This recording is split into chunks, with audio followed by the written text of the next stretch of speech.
اعوذ باللہ من الشیطان الرجیم بسم اللہ الرحمن الرحیم اللہم صل علی محمد وآل محمد وعجل فرجہم۔ السلام علیکم ورحمۃ اللہ وبرکاتہ۔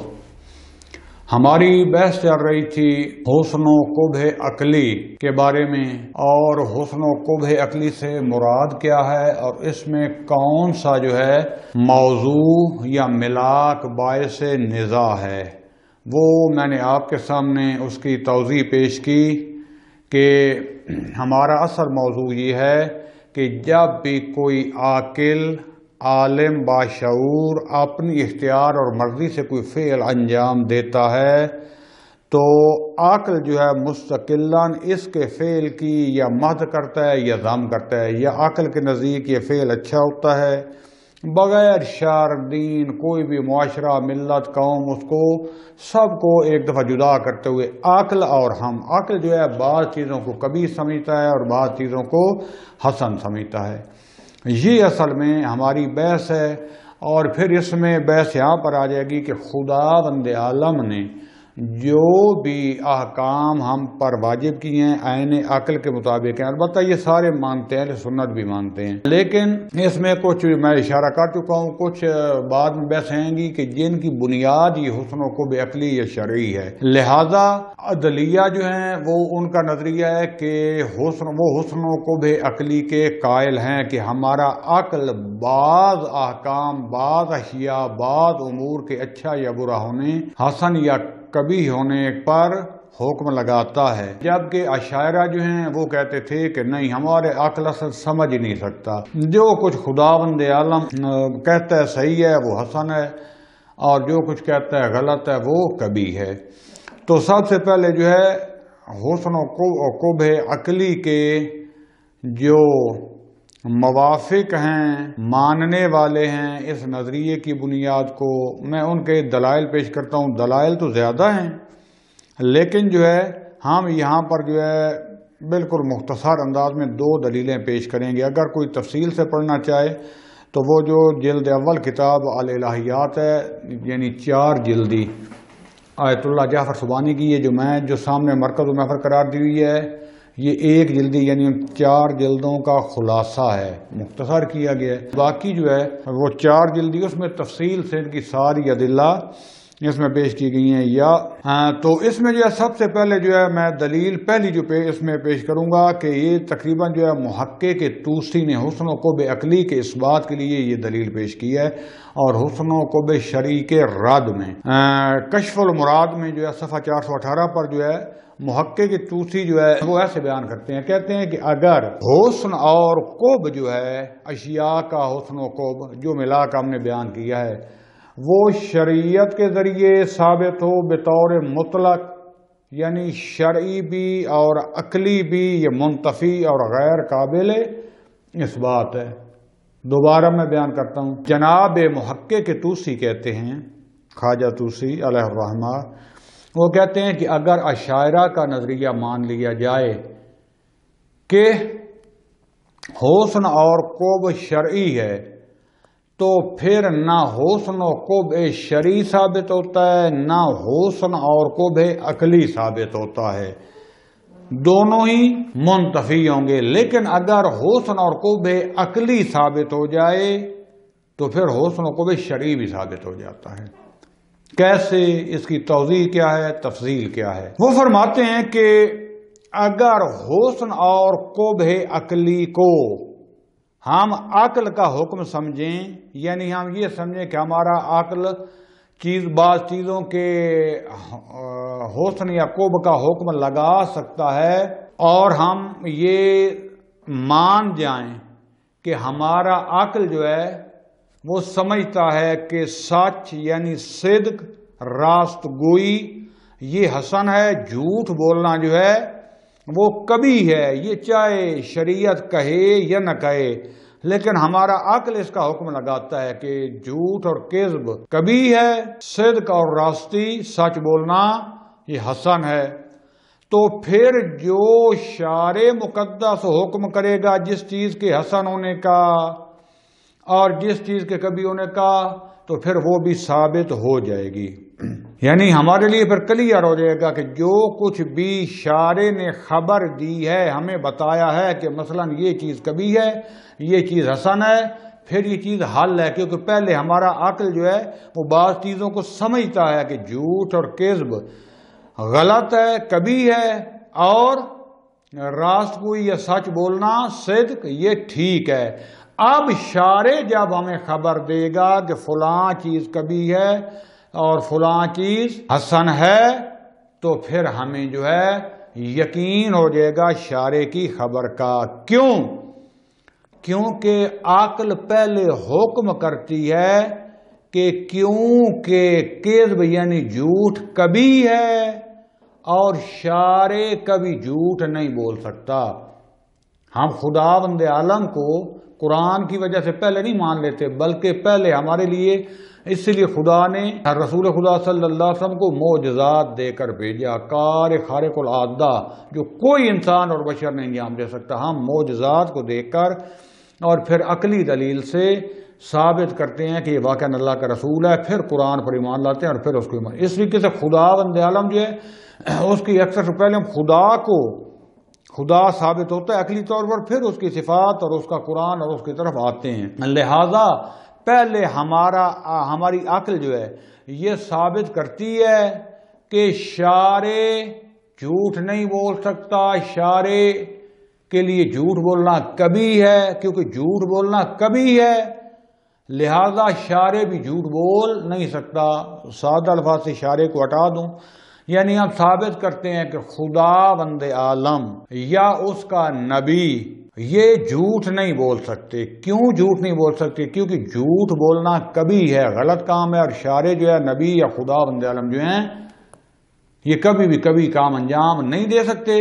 لہذا اب جو کچھ انہوں نے کہا ہے وہ سچ ہوگا، وہ ٹھیک ہوگا، وہ حسن ہوگا، یعنی پہلے عقلی طور پر ثابت کیا، بعد میں شرعی طور پر۔ لیکن اگر ہم عقل کو اس حکم لگانے میں حسن رکوب کا حکم لگانے میں مستقل نہ سمجھیں، اس صورت میں اگر شارع جو ہے وہ خبر دے، وہ کہے کسی چیز کے بارے میں کہ یہ حسن ہے یا یہ کبھی ہے، ہم یقین حاصل نہیں کر سکتے کہ شارع ٹھیک کر رہا ہے یا غلط کر رہا ہے، شارع کی خبر درست ہے یا غلط ہے۔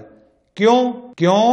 اس لیے کہ پہلے ہمیں اعتقاد ہونا چاہیے حسن کو عقلی کے طریقے سے، یعنی پہلے ہمیں پتہ ہونا چاہیے کہ یہ فعل جو ہے حسن ہے، یہ کبھی ہے، پھر اس پر ہم تولیں گے، کیونکہ احتمال ہے ہمارے پاس، ایک گمان ہے کہ شارع جو ہے وہ خدا نہ کرے، مثلا خدا نہ کرے، ہم اپنی زبان میں کہہ رہا ہوں، شارع ہو سکتا ہے وہ آپ خبر دینے میں سچا نہ ہو، وہ خبر دینے میں نعوذ باللہ کیا ہو، جھوٹا ہو، اور جھوٹ بولنے کا کفر جو ہے وہ ثابت نہیں ہے، کیونکہ جھوٹ بولنا کبھی نہیں ہے۔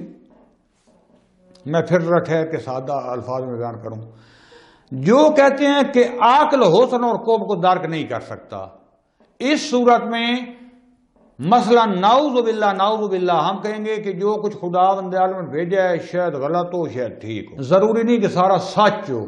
مثلا یہ جو حضرت ابراہیم علیہ السلام کے واقعات، یہ چھری والا، حضرت اسماعیل علیہ السلام کو ذبح کرنے والا، ان کو جو ہے ایک عورت اور ان کو بچے کو وہاں چھوڑنے والا، یعنی بندہ سوچ سکتا ہے کہ ایسا انسان کو کر سکتا ہے؟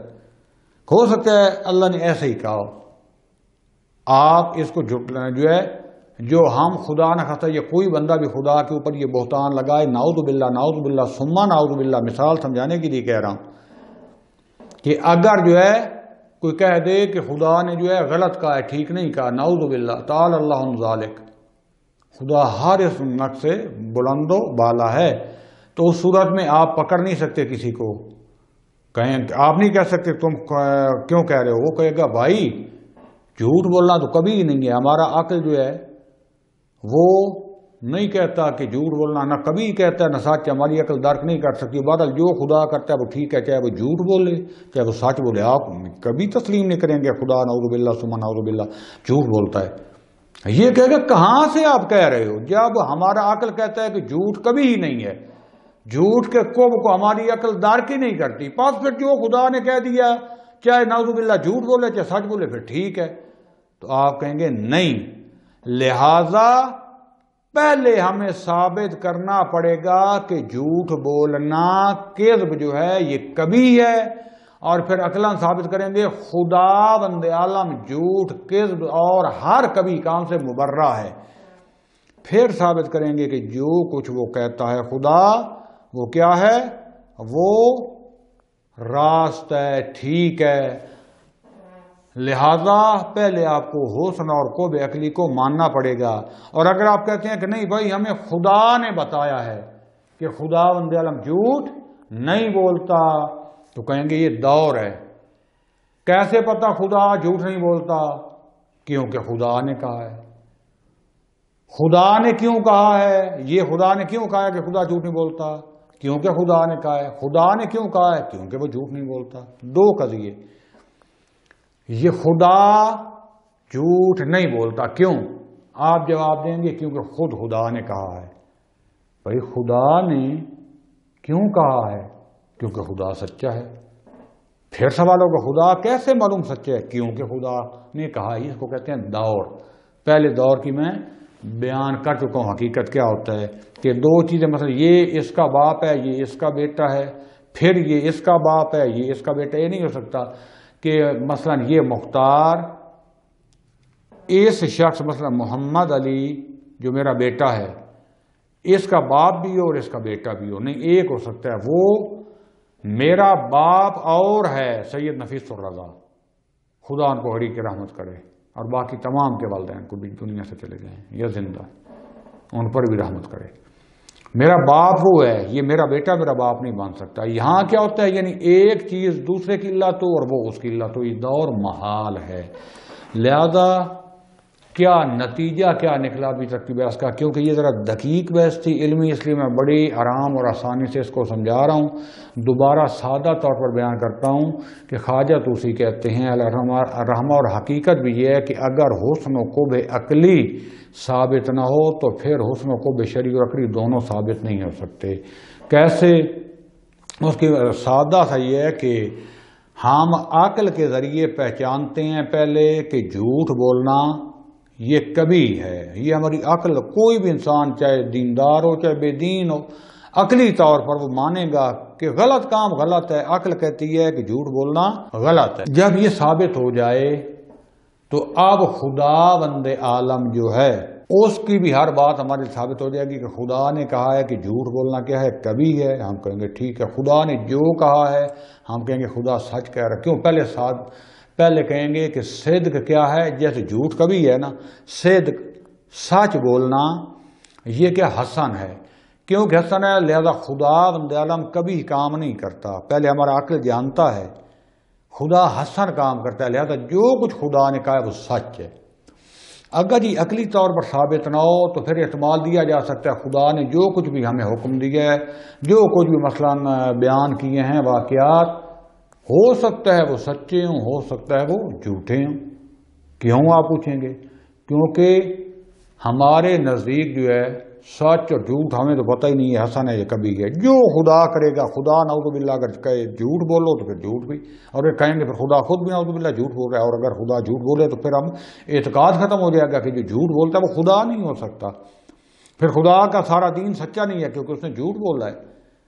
اور اگر آپ کہیں کہ نہیں خدا نے کہا ہے کہ وہ سچا ہے تو ہم نے کہا وہ دور لازم آئے گا۔ لہذا ہم پہلے ثابت کریں گے کہ خدا عقلی طور پر کہ جھوٹ کبھی ہے، صدق سچ بولنا حسن ہے۔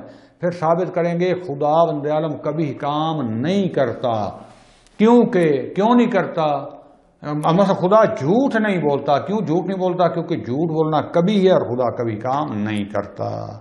لہذا حسن اور قوب عقلی ضروری ہے، ورنہ آدھا دین آپ کو دین سے اعتماد اٹھ جائے گا، کیونکہ ایک احتمال ہو سکتا ہے نعوذ باللہ اللہ نے کہہ دیا ہے کہ سچ بولو، ٹھیک ہے سچ ہو گیا، کل ایک روایت مل جائے کو گھاڑ کے دے دیں کہ نہیں اللہ نے کہا تھا جھوٹ بولا کرو بعض اوقات، مسئلہ نہیں ہے، پھر کہیں گے اللہ نے بنایا ہوا تھا، لہذا پورا دین خرابی کی طرف آ جائے گا۔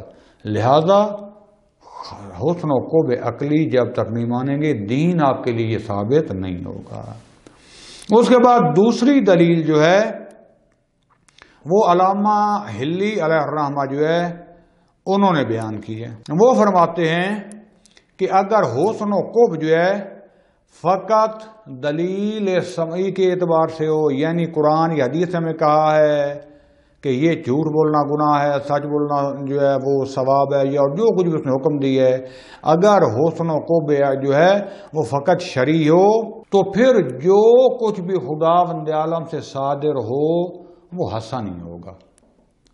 چاہے خدا کہے نعوذ باللہ جو ہے نا آپ اپنے دشمن جو بھی سمجھو اس کو قتل کر دیا کرو، پھر چاہے خدا کہے جھوٹ بولو پھر بھی ٹھیک ہوگا، پھر خدا کہے کہ نعوذ باللہ اپنی ماں کے ساتھ جو ہے فلاں کام کرو پھر بھی ٹھیک ہوگا، خدا کرے اپنی بہنوں کے ساتھ نکاح کیا کرو پھر بھی ٹھیک ہوگا، فلاں اس سے بہت زیادہ مسائل، یعنی جو کچھ بھی خدا کہے وہ پھر ٹھیک ہوگا، کیونکہ کوئی حسن و قبح عقلی کا معیار ہمارے پاس نہیں ہے، فقط جو ہے آپ کے نزدیک جو ہے وہ خدا ہے۔ پھر اس کے بعد نتیجہ جو بعد میں کھول کے بھی نہیں بیان کرنا چاہ رہا، نتیجے کیا ہوں گے؟ پھر آج جو ہے نا جو کچھ لکھا ہوا ہے نا ان کی کتابوں میں، یہودیوں کی جو آج کل تورات اور انجیل ہے وہ ساری سچی ہو جائیں گے، وہ کہیں گے خدا کی طرف سے ہے۔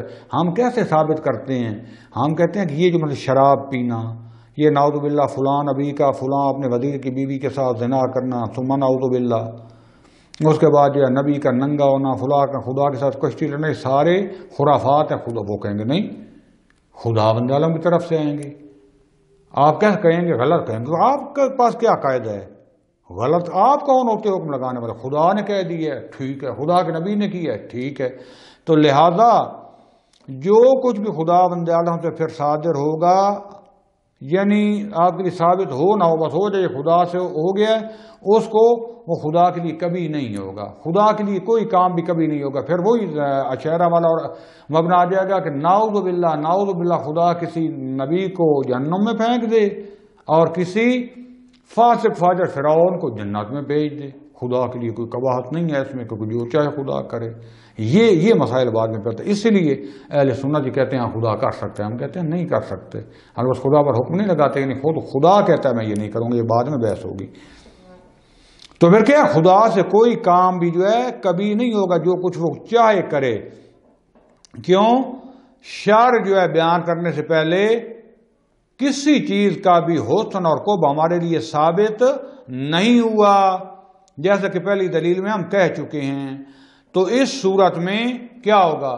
خداوند عالم کے لیے جائز ہے کہ ایک جھوٹے اور کذاب شخص کو بھی معجزہ دے دے، جیسے کہ ایک نبی اور صادق کو معجزہ دیتا ہے، کیونکہ خدا کے لیے جو ہے کوئی کام کبھی نہیں رہے گا۔